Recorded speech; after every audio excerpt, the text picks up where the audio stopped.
Good morning friends, welcome to my new blog. তোমরা সবাই কেমন আছো? আমিও খুব ভালো আছি। তোমরা আমার থাম্বনেল দেখে বুঝতেই পারছো আমি ঘুরতে এসেছি দার্জিলিং। আসলে আমাদের না একটু বেরোতে দেরি হয়ে গেছে। আমাদের 11টার সময় বেরোনোর কথা ছিল, কিন্তু আমাদের বেরোতে বেরোতে 4টে বেজে গিয়েছিলো। তাই আমাদেরকে এক রাত্রি শিলিগুড়িতে থাকতে হয়েছিল। কেন যে শিলিগুড়িতে পৌঁছালাম, আমাদের যখন পৌঁছায় তখন বাজে 8:30। তাই এখানে শিলিগুড়িতে একটা হোটেল, দ্য ম্যাপল হোটেলে আমরা ছিলাম রাত্রে। হোটেলটা খুব ভালো। তাড়াতাড়ি সকালে উঠে স্নান করে ওইখানে ব্রেকফাস্ট করে নিয়ে বেরিয়ে পড়লাম। আমরা এখন যাব মিরিক। যে যাওয়ার সময় গাড়ি থেকে কিছু ছবি তুলে নিলাম, ভিডিও করে নিলাম। জায়গাগুলো এত সুন্দর, খুব ভালো লাগছিল। ফাইনালি আমরা মিরিকে চলে আসলাম, পৌঁছে গেলাম। I love Mirik. ছেলের দেখছো, ছেলে কি খুশি। এখানে একটু ভয় লাগছিল, যেহেতু রাস্তাগুলো পাহাড়ি রাস্তা তো একটু ভয়ের হয়। তার মধ্যে একটু ভয়ে ছিলাম। কেন, ছেলের এটা প্রথম ট্যুর তো। আবার শুনেছি অনেকের বমি হয়। আমার যদিও বা এগুলো সমস্যা হয়নি কোনো দিন, কিন্তু ও তো বাচ্চা, ও তো অনেকটাই ছোট, ওর 1.5 বছর বয়স। একটু ভয়ে ছিলাম, কিন্তু জানো আমার ছেলের কোনো সমস্যা হয়নি। হ্যাঁ, ওর ঠান্ডাটা লেগেছিল। ওর ঠান্ডা, আমার ঠান্ডা, আমার মেয়ের ঠান্ডা, সবার ঠান্ডা। আমার গলার শুনে, তোমরা ভয় শুনে বুঝতে পারছো আমার প্রচণ্ড ঠান্ডা লেগে আছে এখনও। আমি তো এখানে যাওয়ার সাথে সাথে আমার এমন ঠান্ডা, আমি ওখানে একটা সে যাচ্ছি ঘুরতে আর ওষুধ খাচ্ছি, এত ঠান্ডা লেগেছে। যাই হোক, আমরা ওইখানে প্রথমে মিরিকের আই লাভ মিরিক ওইখানে কিছুটা সময় কাটে। এটা কোনো পার্ক মনে হয়, ভুলে গেলাম কি জায়গাটার নাম। এখানে এসে কিছুক্ষণ থাকলাম, ঘুরলাম, ছেলের সাথে একটু আনন্দ করে ছবি টবি তুলে। যাই হোক, ছেলেকে নিয়ে যা বলছিলাম, একটু ভয়ে ছিলাম। তারপরে আমরা আসলাম জিরো পয়েন্ট, আই লাভ সীমানা। এইখানে জানো তো এত সুন্দর জায়গাটা, এত ভালো, কিন্তু এত ঠান্ডা। আসলে আমাদের সব শীতের পোশাকগুলো না লাগেজে ছিল, আর লাগেজটা গাড়ির ডিক্কিতে ছিল। আবার ডিক্কি খুলে বার করতে হয় বলে ছেলেরটা বাইরেই ছিল, কিন্তু আমার সব ভেতরে ছিল। আমার শুধু একটা চুড়িদার পরেছিলাম, আমার এত ঠান্ডা লাগছিল। একটা চাদর ছিল, গাড়ির ভেতরে ছিলাম তখন চাদর গায়ে দিয়েছিলাম। আর যেই বেরিয়েছি এত ঠান্ডা। তা কিছুক্ষণ একটু থেকে ভিডিও করার পরে আমার ছেলে দেখছি পাগুলো পুরো ঠান্ডা হয়ে যাচ্ছে। মোজা তো পরতে চায় না, মোজা জুতো পরেই না, খুলে দেয়। এবার দেখছি ঠান্ডা লেগে যাচ্ছে, তার জন্য আমি আমার গাড়িতে ঢুকে গেলাম ভেতরে। আমি আর ছেলে ভেতরেই ছিলাম, আর মেয়ে ওর পাপার সাথে ঘুরছিল। এগুলো ভিডিও সব মেয়েই করছিল। তারপর আবার কিছুক্ষণ পর আমার হাজব্যান্ড ছেলেকে নিল, আমাকে বললো যাও একটু ছবি টবি তুলে আসো, দেখে আসো, তুমি অনেকক্ষণ ধরে গাড়ির মধ্যে ভেতরে আছো। তাই ছেলেকে ওর পাপা নিল, আমি আবার একটু বেরিয়ে ছবি তুললাম।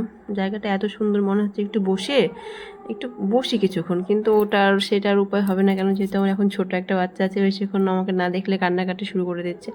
তারপর আবার আমি ভিতরে চলে আসলাম। এসে ছেলেকে নিয়ে একটু বাইরে বের করলাম। ও এত ঠান্ডার মধ্যেও দেখছো ও জামা খুলে দেবে, সোয়েটার টোয়েটার কিছুতেই পরে থাকতে চাইছিল না। যাই হোক, ঘুরে নিয়ে আমরা এখন চলে আসলাম এই হোমস্টেতে। এইখানে এসে ফ্রেশ হলাম, জামা কাপড় চেঞ্জ করে নিয়ে আগে আমি মোজা পরেছি। আমার এত ঠান্ডা, আমি এমনিতে শীত কাতুরে, আমার খুব ঠান্ডা, আমার অল্পতেই ঠান্ডা লেগে যায়। আমার ঠান্ডা লাগা একটা ধাতু আছে। এবার এত ঠান্ডা লাগছে। তারপরে আবার ফ্রেশ হয়ে নিয়ে ওরা ওইখান থেকে হোমস্টে থেকে দিল পাকোড়া আর চা। আমি যদিও বা চা খাই না, দুধ চা তো একদমই খাই না, কিন্তু বাইরে এসে খেতে ভালোই লাগছিলো। আমার খুব ঠান্ডা লাগছিলো।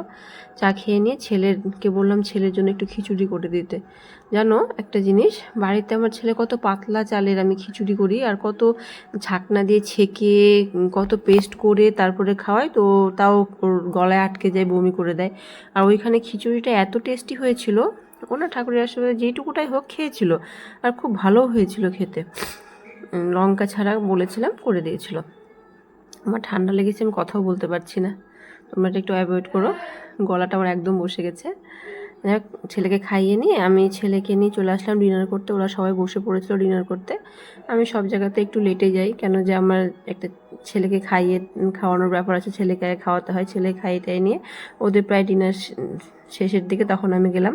ডিনারে ছিল রুটি, ভাত, আলু ভাজা, চিকেন টিকেন সব। যাই হোক, ডিনার করার পর একটু বাইরে বেরোলাম। বাইরের দৃশ্যটা দেখছো কি ঠান্ডা, বাবা, মালদাতে তো ঠান্ডাই পড়ে না, প্রচুর ঠান্ডা। মনে হচ্ছে একদম জমে যাচ্ছি, এত মনে হচ্ছে বরফ হয়ে আছে পুরো জায়গাটা। বেশিক্ষণ থাকতে পারলাম না, তাড়াতাড়ি করে যে এই হোমস্টেতে আমরা ছিলাম, শালাকা হোমস্টে।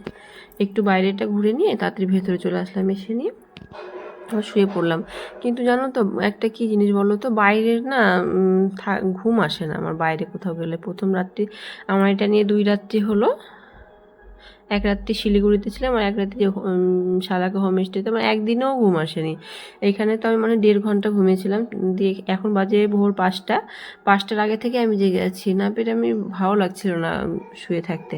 একটু ছাদে গেলাম, ছাদে গিয়ে একটু ভিডিও করলাম, দিয়ে আবার নিচে এসে রেডি হয়ে এখন আমরা রেডি হয়ে নিয়েছি, ব্রেকফাস্ট করে বেরিয়ে পড়বো।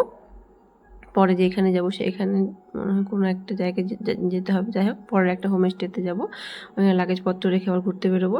এখানে আমরা ব্রেকফাস্ট করছি রুটি, আলুর দম আর অমলেট। খাওয়াটা খুব টেস্টি ছিল, খুব ভালো লাগছিলো খেতে।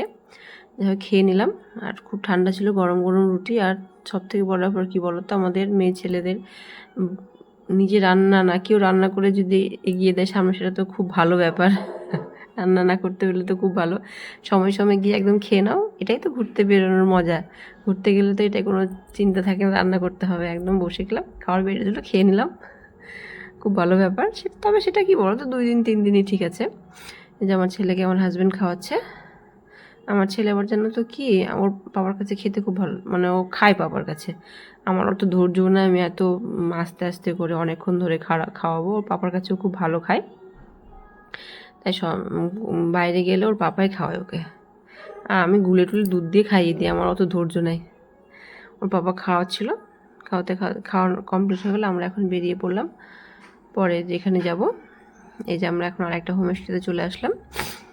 এই হোমস্টেটাতে সব লাগেজপত্র রেখে নিয়ে আমরা বেরোবো, এখানে লাঞ্চ করব, করে নিয়ে একটু রেস্ট করে বেরিয়ে যাব ঘুরতে।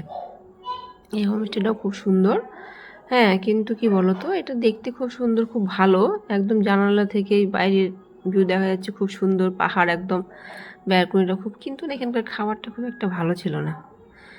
এর শালাকা হোমস্টেতে যতটা ভালো পরিষেবা ছিল, এটা তো অতটা ভালো ছিল না।